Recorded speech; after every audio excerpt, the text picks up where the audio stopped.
Is the Apple Studio display worth the hefty $1,500 starting point price tag? Well, that depends, but in my opinion, yes. Let me tell you why. Clarity, sharpness, and color. I immediately noticed just after turning on the Apple Studio display on the screensaver that there is a huge difference between clarity, sharpness, and in color. I opened up a few applications like iMessages, email, Safari, and it is clear as day and night that all the text are knife sharp on the Apple Studio display. The text on the Dell monitor in comparison looks fuzzy. If I were to compare it, the Apple Studio display has 2015 vision and the Dell monitor has 2040 vision with astigmatism. And this actually makes sense because you are getting double the amount of pixels from 4K to 5K.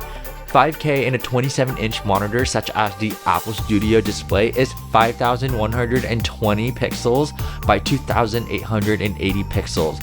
And when you multiply the numbers together, it equals 14 million pixels.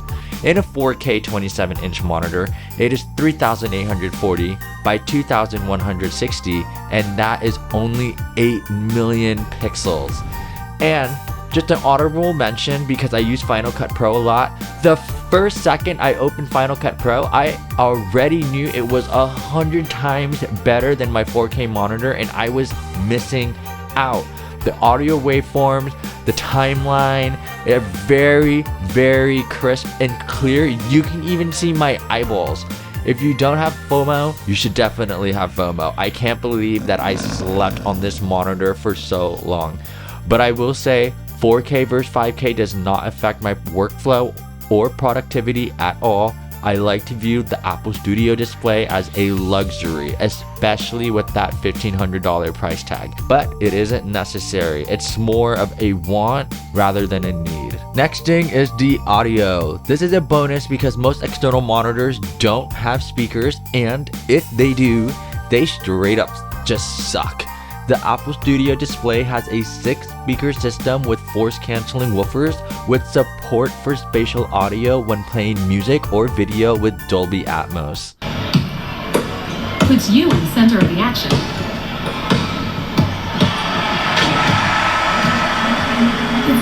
Okay, so I can just have you sit there and listen to me play different songs on the Apple Studio display versus the HomePod and have you decide which one sounds better. But honestly, I'm not gonna bore you with that because one, I don't think this microphone here can pick up the subtle little nuances in the sound quality, and two, sound sounds way better in person and organic rather than it being compressed into a video on YouTube. So you're just gonna have to take my word for it. Okay, let's get the hearing aids out. For the Apple Studio display, the sound quality maintains when increasing volume, maybe a slight distortion when maxing. Singer's voice clarity is very nice on the Apple Studio display. Big blessing for my hard of hearing folks because I can actually hear the words without my hearing aids. HomePod, not so much. The voice clarity sounds a little muffled to me. For my bass heads out there who like to headbang, HomePod has a lot more bass than the Apple Studio display. I can feel the bass shaking my desk. Apple Studio display, it does have some bass, but it just doesn't, I just don't feel the vibrations as much. Brightness. This is nice because I work near a big window with a balcony and it gets really bright in my room during the day.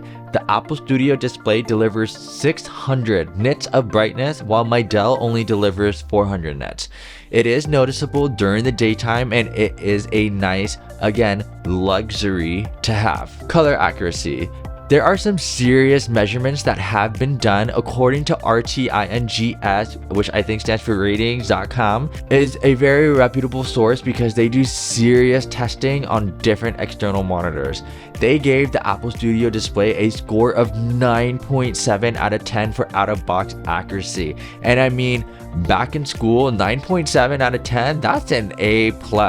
There are hardly any inaccuracies to the colors and white balance, and the color temperature is nearly spot on with the 6500 Kelvin target. In fact, Out of all of the monitors available on the market, it is one of the top 3 monitors out there that are color accurate right out of the box. So cons, we're gonna start with the price. I did get it on sale for like $1,200, but I mean, did I really save money because it was on sale? But after using this monitor, I don't want to use any other monitors. Nothing even compares. This Apple Studio display is in its own league. Second con would be the thick ASS bezels. The bezels are definitely thicker than the Dell monitor. Because of this, it just kind of makes the monitor seem a little old-fashioned.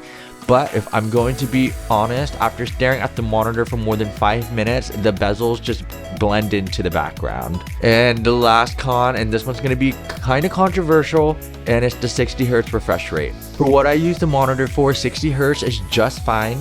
120 Hz refresh rate is definitely nicer after having experienced it on my iPhone and the M3 Max MacBook, but again, it is a luxury because this does not affect my productivity or workflow. In addition, there is not a single Apple device on the market right now that will output 5K resolution at 120 Hz refresh rate. All of the devices only output 4K only at 120 Hz refresh rate or more, but require an HDMI cable, and this Apple Studio display doesn't even have an HDMI input.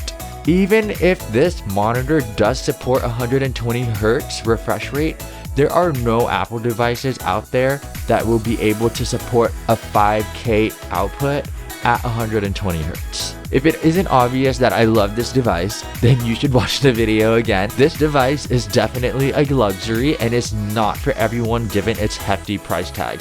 There are other monitors out there that will provide more or less similar results at a much cheaper price. But if you have the money to splurge, I highly recommend this monitor. Thank you so much for watching. Please like and subscribe if you want to see more of my content. Otherwise, see you all in the next video. Bye.